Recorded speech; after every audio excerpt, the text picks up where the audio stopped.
Welcome, everyone. My name is Roland Bleicher. I'm coordinating the Visual Politics Research Program, and I'm delighted today to welcome you to the fourth event in Semester 1, 2021, in a series of interviews with authors of recent books on visual politics. We have with us today two fantastic scholars from the University of Tampere. We have Professor Juha Borre with us. Welcome, Juha. Hi, thanks for having us. And Dr. Rune Saugmann Andersen. Welcome, Rune. Thank you very much. Good to be here. Now, let me start off perhaps by saying a few words about our guests. Juha is Professor of International Relations at the University of Tampere. He works on securitization theory, on visual security studies, and applies these issues in a range of empirical contexts, including China. He has a range of funded projects, including a really interesting cutting-edge project on the importance and use of color in security studies. And I think we'll have the chance to talk about that a bit later. It's funded by the Kone Foundation. Rune is past president of both the Finnish Peace Research Association and the Finnish International Studies Association. And he has an exceptionally impressive publication track record. In addition to the book we talk about today, top articles in the European Journal of International Relations, in security studies, and in a range of top outlets. So we're very pleased to have you with us, Juha, today. And the same with Rune. Welcome, Rune. Rune is the Academy of Finland Research Fellow at the University of Tampere. He works on digital social media and security studies. And of course, many of you would know Rune because Rune was with us here at the University of Queensland a couple of years ago as a visiting fellow. And he gave a seminar, in an absolutely fascinating seminar in the visual research program here, on basically post-human ways of seeing, on the role that machine vision plays in security studies. He talked about surveillance systems, about autonomous weapon systems, and a range of really sort of important factors that are becoming increasingly important in both security studies and international relations in general. Rune as well, superbly well published articles in EJIR in security studies on algorithms and on this issue of color, which I look forward to discussing in more details in a minute. So I'll keep that very short because we are here today really to talk about this book here. Absolutely fantastic book, Visual Security Studies, Sights and Spectacles of Insecurity and War.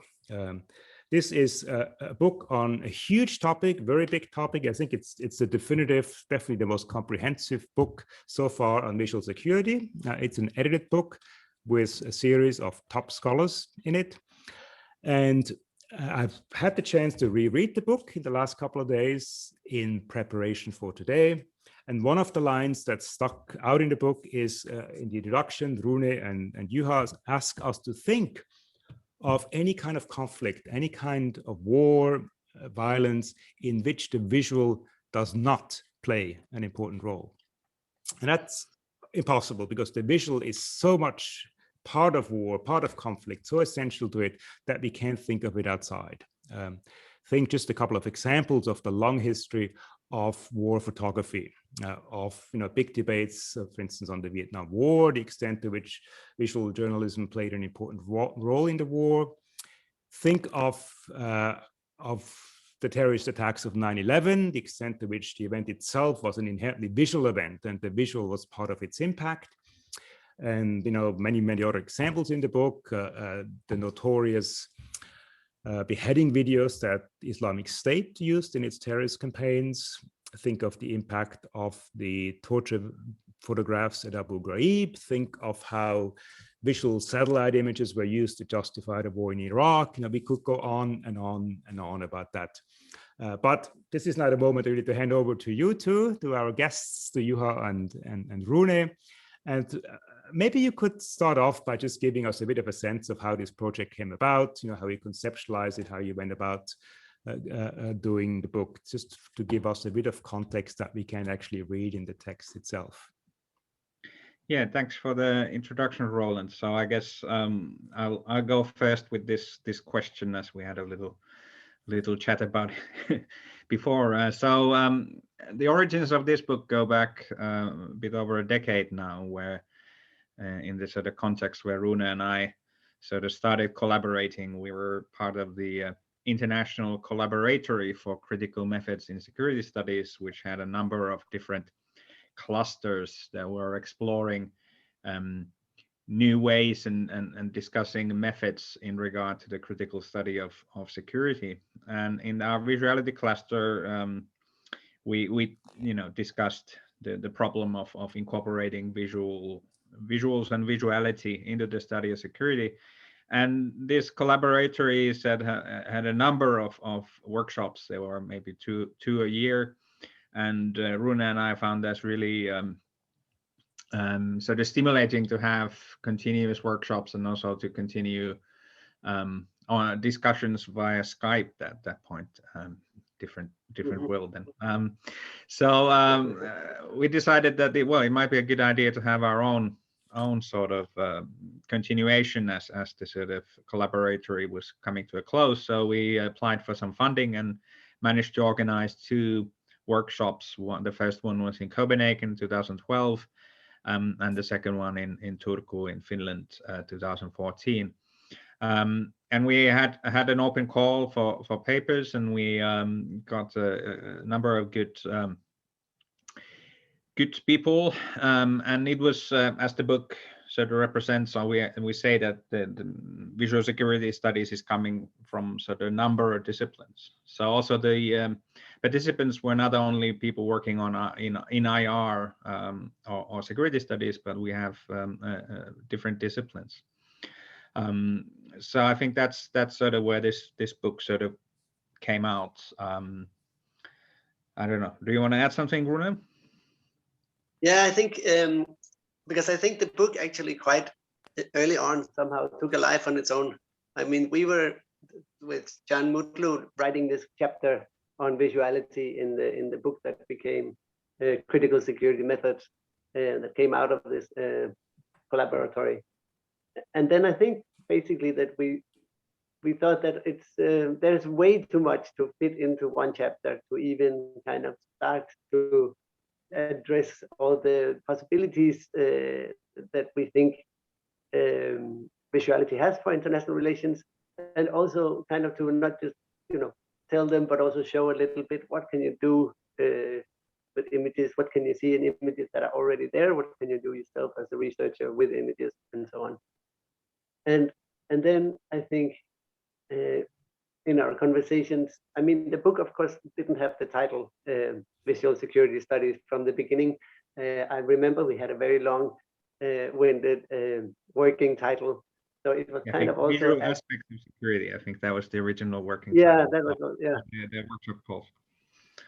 So basically, I think the book also, I mean, the progress and the very good submissions that we got through the whole project, also in that sense that, okay, we actually want to make a claim that we can do something like visual security studies. It's kind of like a we want to claim it as a subfield, or we want to in a way engage in some kind of disciplinary building exercise, but absolutely without being disciplinary in tone and in intent, right? So I think therefore also we focus very much on getting around. We will go back to that, I'm sure, during the interview, to both like examples of what you can do and examples of how you can do it and so on.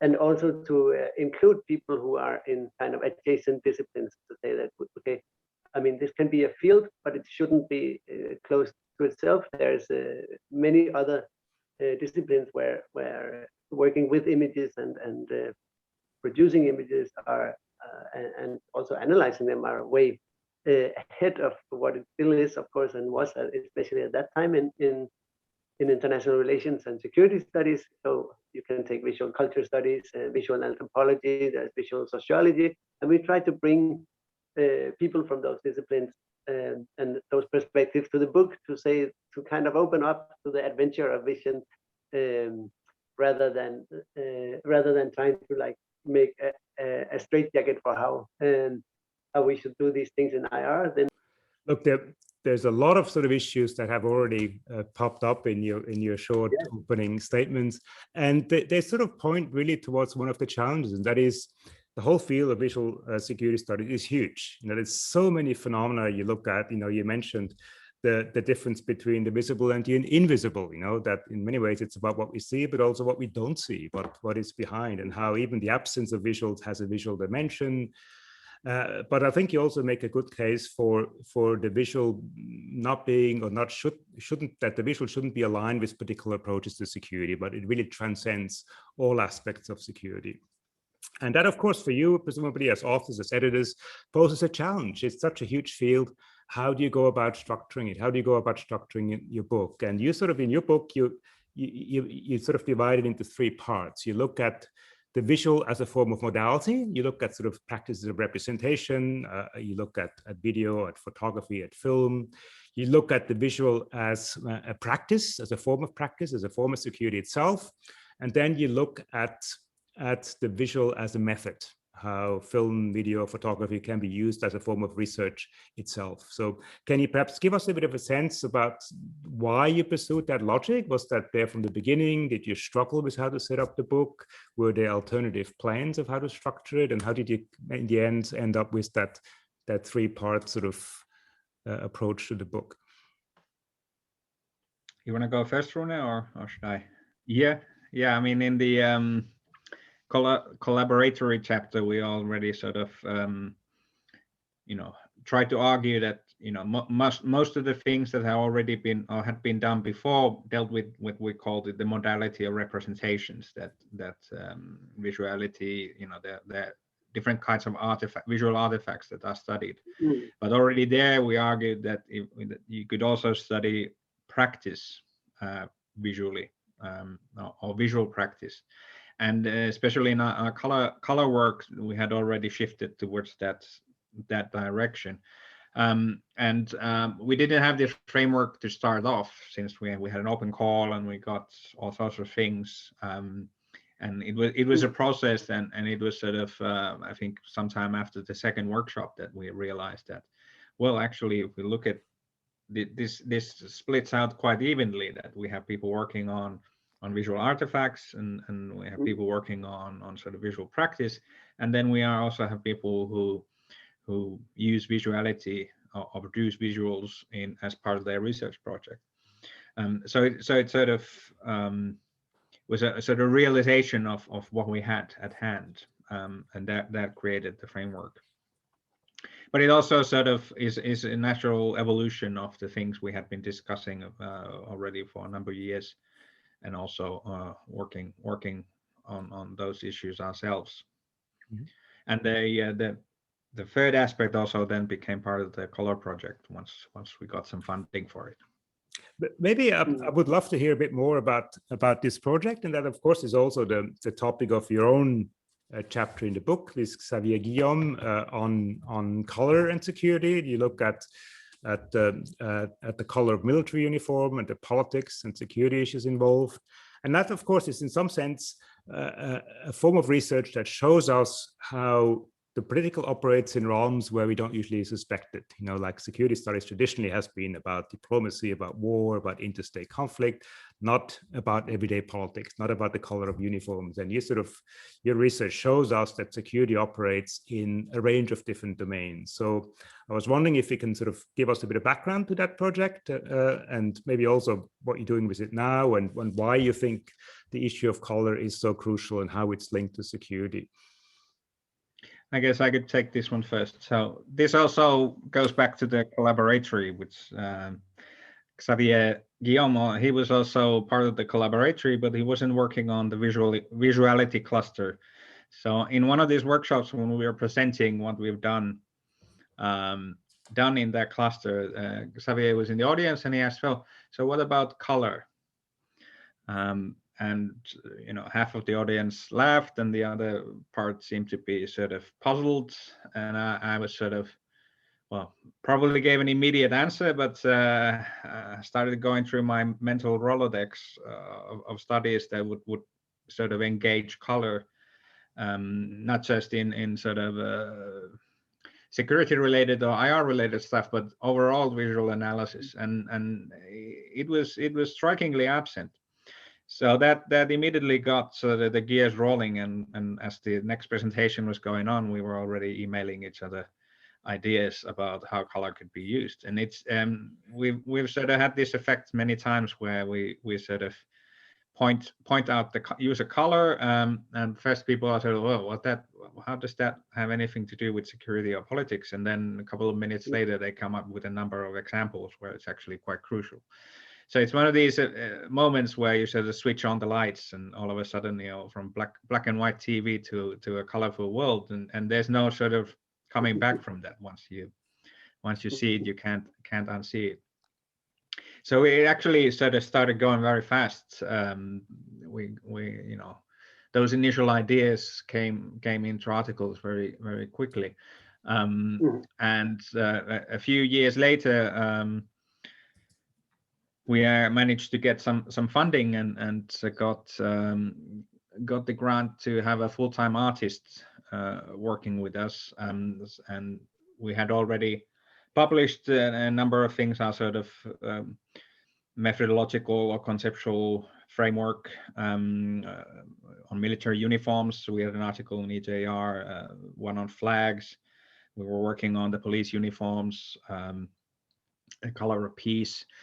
All sorts of things, and that previous work was sort of the starting point for the artist's sort of artistic process. So she would sort of engage with what we had done, and started, you know, working from there.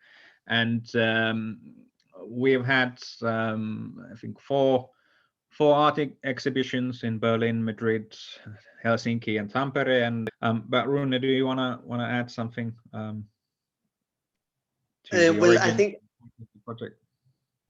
Yeah, I think well, I think you also wanted to show something later, but Yeah, I think that for me personally, what was kind of most interesting once we got to, I mean, when Xavier asked us that question about what about color, it's definitely the best question I've ever been asked in an academic conference, and I think it was very revealing how other people thought like, this was a fun teacher or something like this, and the three of us, we were just like, it opened up a completely new world for us.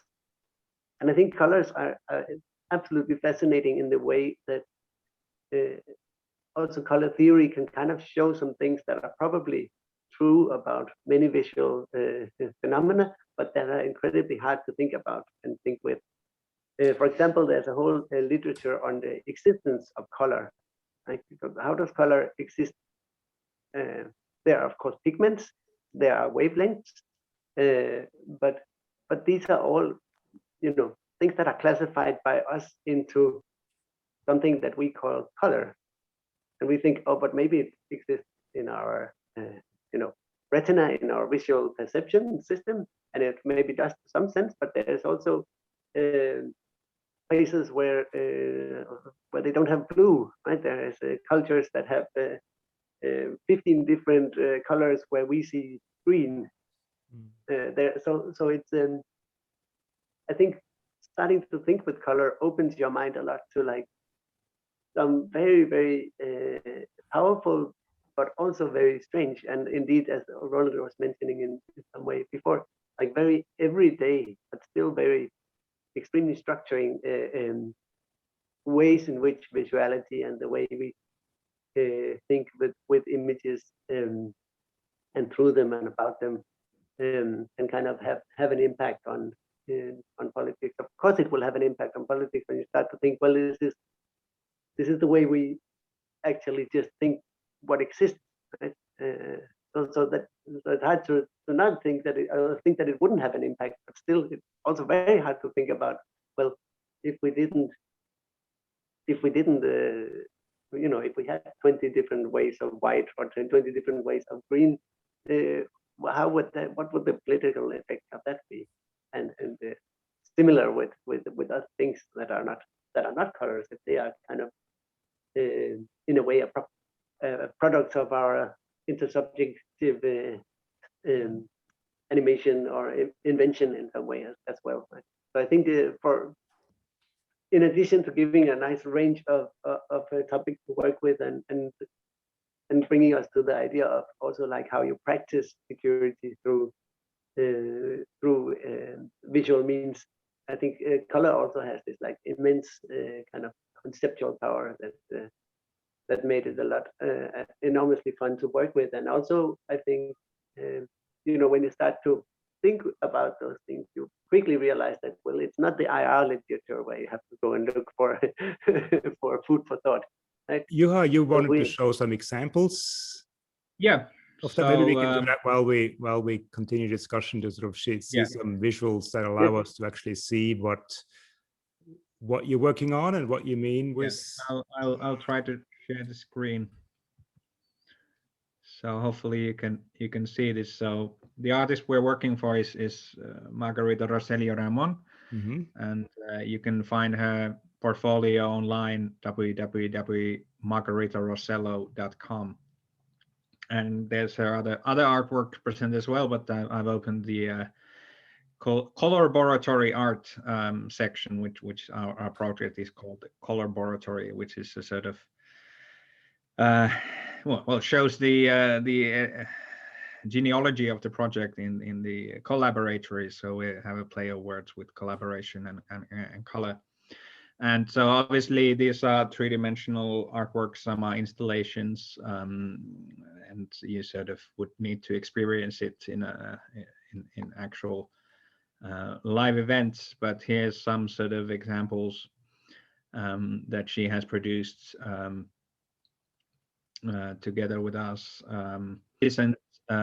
Can you sort of maybe elaborate a little bit on how that links to security and how you link in your research, how you link that to questions of security and what the art does to give us a different perspective on security or a different sort of angle? Or yeah, it's sort of some of the artwork she sort of draws explicitly from our work. For example, here is one installation that was in Berlin where she had printed out our article on police uniforms, I think. But there you could see that there's the use of neon, which has become a big part of police practice, that it's not just blue or green, but they use a lot of neon, especially in their vehicles. So she had sort of deconstructed the sort of shapes of the Finnish. Well, at that moment, Finland was also bringing out a new color scheme for the police vehicles. So she sort of deconstructed the shapes and the colors of the police vehicle and also of the Finnish police uniform. And also that happened to be in a certain nook in the gallery. So it created a really sort of three-dimensional experience where if you would move from different distances, the shapes would come together in different ways and become more coherent or break apart. So I think that sort of visually works with what we were talking in our work about the sort of semiotic fields and the sort of social semiotics, that it makes sense.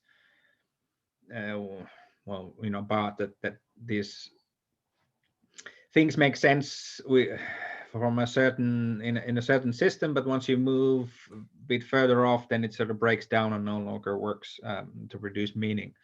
So I think that was sort of one way to approach that. Also, she has a lot of themes about surveillance, and these. It was also interesting because in that gallery, you had to be there yourself to take care of the gallery. So I was also there throughout the exhibition. So you had a lot of encounters with people. And for example, these surveillance cameras really struck a chord with some people who were, I think he happened to be from the Ukraine, and really sort of